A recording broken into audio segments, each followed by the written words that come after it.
Good morning, students. How are you? Hope all of you are fine at your home and you have spent your holidays very well. और आपने अपने सारे festivals बहुत अच्छे से celebrate किए होंगे. Let's come to our work back. हम अपने काम पे वापस आ जाते हैं और हमारा काम क्या है?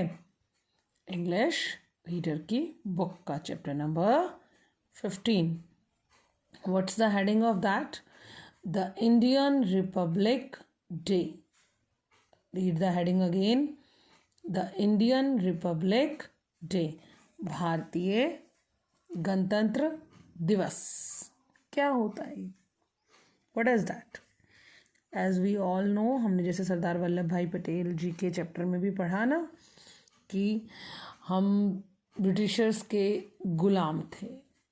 हम उनके अकॉर्डिंग ही सारे काम करते थे. हमें कोई परमिशन नहीं थी कि हम अपना फ्लैग होस्ट कर सकें, हम वोट कर सकें या हम अपने देश के लिए कोई डिसीज़न ले सकें. तो जब हमें फ्रीडम गेन हुई तो वो सारे राइट्स, अब वो सब कुछ ख़त्म हो गया. ब्रिटिशर्स चले गए. अब क्या किया जाए देश के लिए? अब देश को कौन चलाएगा? अब कोई राजा नहीं. अब तो वो राजा वाला शासन ख़त्म हो गया क्योंकि हम सब फ्री हो गए. तो वो क्या किया जाए? तो हमारे उन्हीं फ्रीडम फाइटर्स में से B.R. अम्बेडकर जी ने और कुछ और लोगों ने मिलकर ये डिसाइड किया कि हम एक ऐसी बुक लेते हैं या हम एक लॉज बनाते हैं. बहुत सारे ऐसे लॉज जो कहीं ना कहीं लिखे जाएं, कहीं मेंशन किए जाएं कि हमारे इंडियंस को ये सारे लॉज मिलेंगे, ये सारे कानून फॉलो करने होंगे, ये सारे राइट्स मिलेंगे, ये उनकी ड्यूटीज़ होंगी, ऐसे उनको करना होगा, ये देश को ऐसे चलाया जाएगा. तो उस जिस बुक में वो सब लिखा गया उस बुक को कहते हैं बेटा हम कॉन्स्टिट्यूशन. एक तरह से संविधान अपना.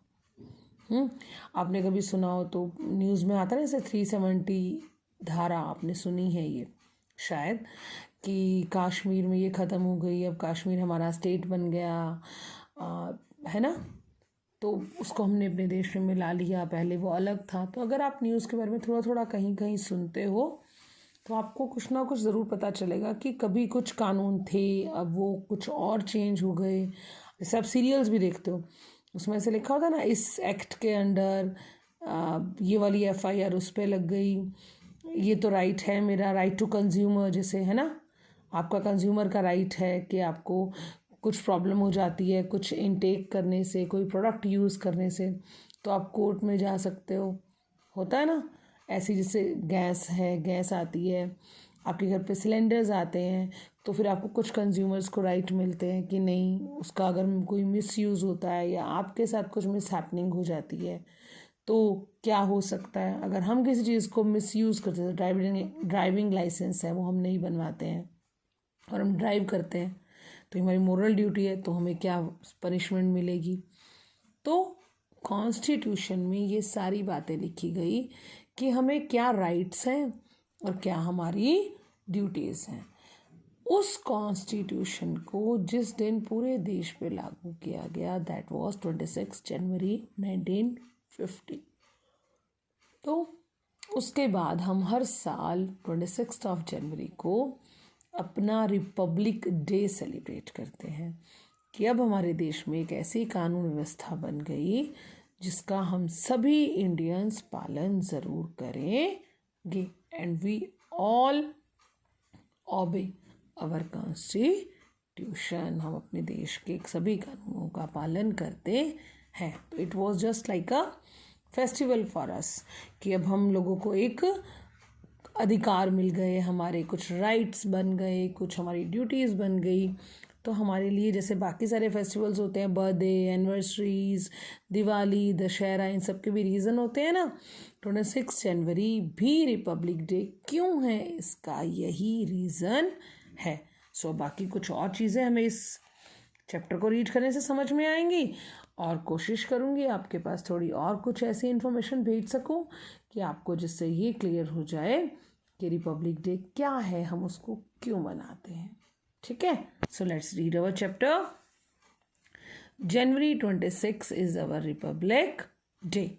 जनवरी 26 हमारा रिपब्लिक डे है, मतलब गणतंत्र दिवस है। अब आपको ये तो पता लग गया कि क्यों है।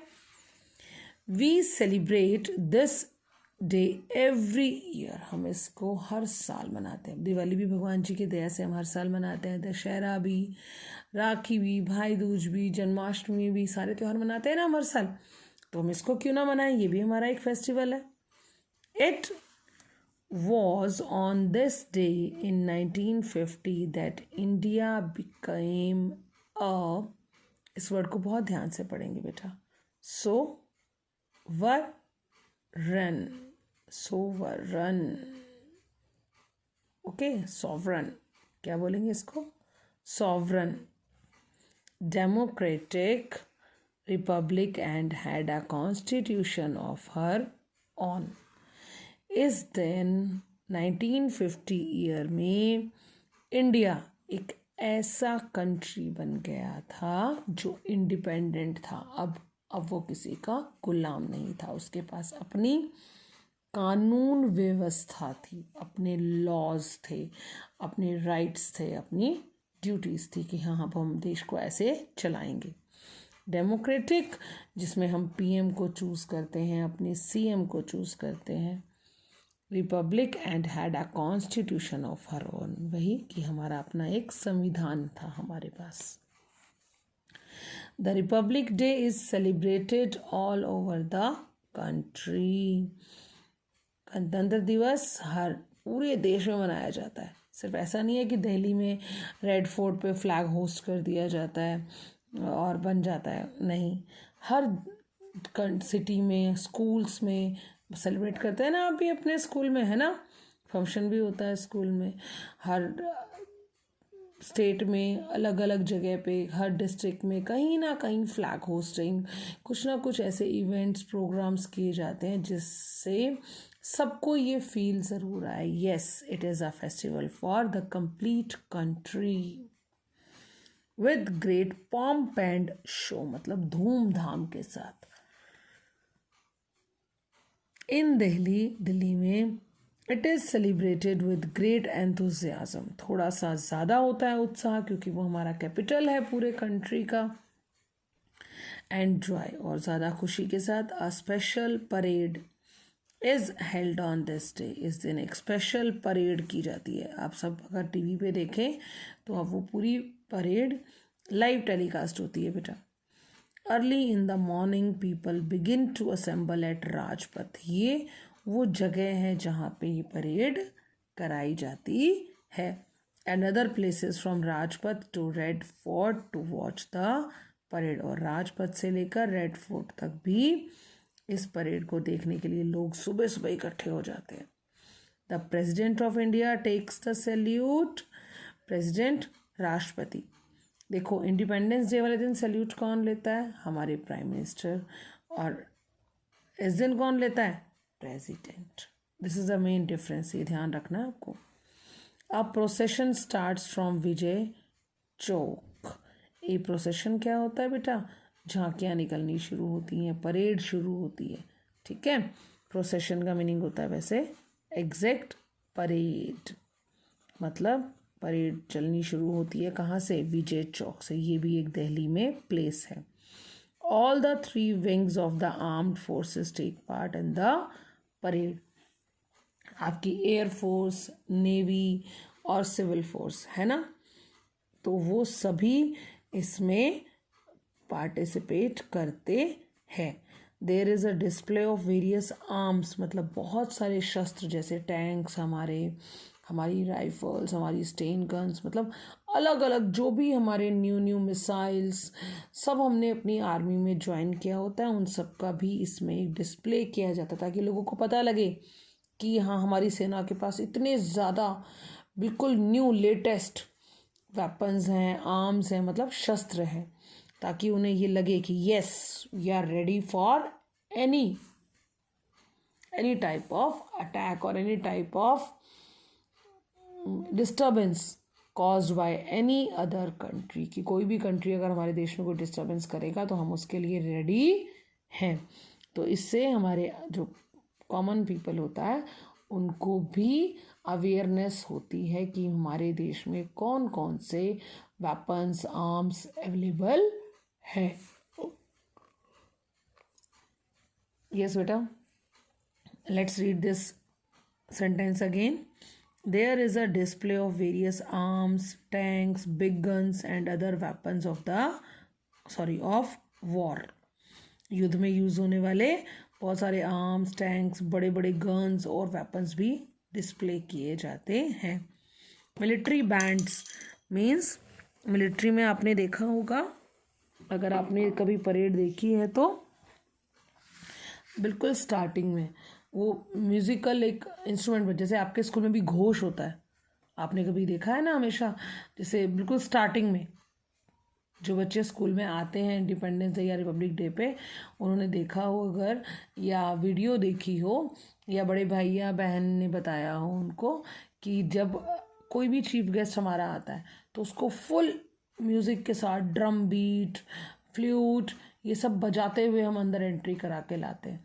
ऐसे ही म्यूज़िकल इंस्ट्रूमेंट्स को आर्मी की परेड भी स्टार्ट वहाँ से करती है। Military bands play different tunes, अलग अलग ट्यून्स बजाते हैं। एनसीसी कैडेट्स, ये कौन होते हैं? ये भी हमारे, इनको छोटे सैनिक कह सकते हो तुम। एंड द पुलिस, और पुलिस भी also participate in the parade, वो भी परेड में पार्टिसिपेट करती है। They are followed by tableaux. Tableaux क्या होता है बेटा? झांकियाँ। हर स्टेट अपनी अपनी झांकियाँ बनाता है। अगर आपने पुलिस लाइन वाली परेड भी कभी देखी हो तो उसमें भी हर स्कूल पार्टिसिपेट करता है, अपने अपने इवेंट्स दिखाते हैं, वो अपने अपने डांस परफॉर्मेंसेस होते हैं, उनके प्राइजेस दिए जाते हैं उसमें स्पेशल। ऐसे ही जो हमारी दिल्ली में होती है परेड, उसमें भी अलग अलग झांकियाँ होती हैं। जैसे मान लो हरियाणा है तो हरियाणा उसमें अपना कल्चर दिखाएगा, राजस्थान है उसमें वो अपना कल्चर दिखाएगा। तो कहीं ना कहीं स्टेट को प्रेजेंट उसमें ज़रूर किया जाता है। From the different states they depict a true picture of life, मतलब वो प्रेजेंट करते हैं, दिखाते हैं। जो झांकियाँ होती हैं, ऐसे नहीं होता कि झांकी तो हरियाणा की है और मैं उसमें रेगिस्तान दिखा दूँ। हरियाणा में रेगिस्तान थोड़े ना है ना। झांकी राजस्थान की है, उसमें पहाड़ बना के दिखा दूँ, ऐसा नहीं है ना, है ना। बर्फ़ से ढके हुए पहाड़ तो नहीं हो सकते उसमें, रेत के पहाड़, रेत के टीले ज़रूर हो सकते हैं।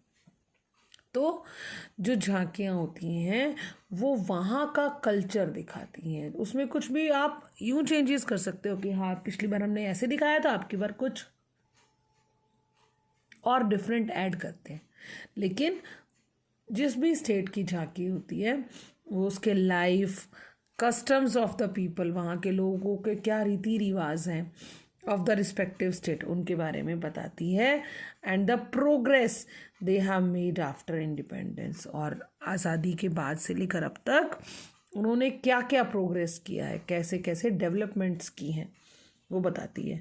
फोक डांसेस आर हेल्ड वहाँ पर, जैसे हमारे हरियाणा का फोक डांस कैसा है, दामन पहन के, ऊपर चुनरी पहन के, है ना, ऊपर टीके पे वो बहुत बड़ा सा होता है एक, देखा है ना आपने स्कूल में भी। ऐसे राजस्थान की फोक ड्रेस होती है एक। तो जहाँ का स्टेट है वो वहीं के फोक डांसेस भी ऑर्गेनाइज किए जाते हैं अलग अलग। Boys and girls of local colleges and schools march in procession and sing the national song. Boys और गर्ल्स अब दिल्ली में हैं तो दिल्ली से ही कुछ स्कूल्स और कॉलेजेस के लड़के लड़कियां उस परेड में पार्टिसिपेट करते हैं। और नेशनल सॉन्ग, हमारा कौन सा नेशनल सॉन्ग बताओ बताओ? वंदे मातरम, वो भी गाते हैं। There is a colourful fly passed by different types of aeroplanes. जो हमारी एयरफोर्स के पास जो भी डिफरेंट टाइप्स के एरोप्लेन्स हैं उनसे फ्लाई पास्ट, जैसे ये देखो, ये आप पिक्चर में दिख रहा है ना, इस तरह से, है ना, वो अलग अलग कलर्स को लेके चलते हैं, जिससे तिरंगा बनाते हैं। Rose petals are showered from the air, गुलाब के फूलों की पत्तियाँ भी एयर में से नीचे छोड़ी जाती हैं। A try colour of saffron white and green, एक अपना तिरंगा बनाया जाता है। And the colours of national flag is left behind. और जैसे वो बहुत तेज़ करके ऐसे एरोप्लेन्स निकलते हैं तो उसमें से इस तरह से कलरफुल कलर्स निकलते हैं और उनसे क्या बन जाता है हमारा flag. At night all the government buildings are illuminated. रात को सारी सरकारी बिल्डिंग्स को, इल्यूमिनेट का मतलब होता है लाइट अप करना, रोशनी कर देना। And the people move out to watch the beautiful sight. और लोग उस सुंदर दृश्य को देखने के लिए बाहर निकलते हैं। सो बेटा लेट्स कंटिन्यू दिस वर्क। मैं आपको नेक्स्ट वीडियो में आपके वर्ड मीनिंग्स और एक्सरसाइज करा रही हूँ। बाय बाय, अभी मिलते हैं थोड़ी देर में।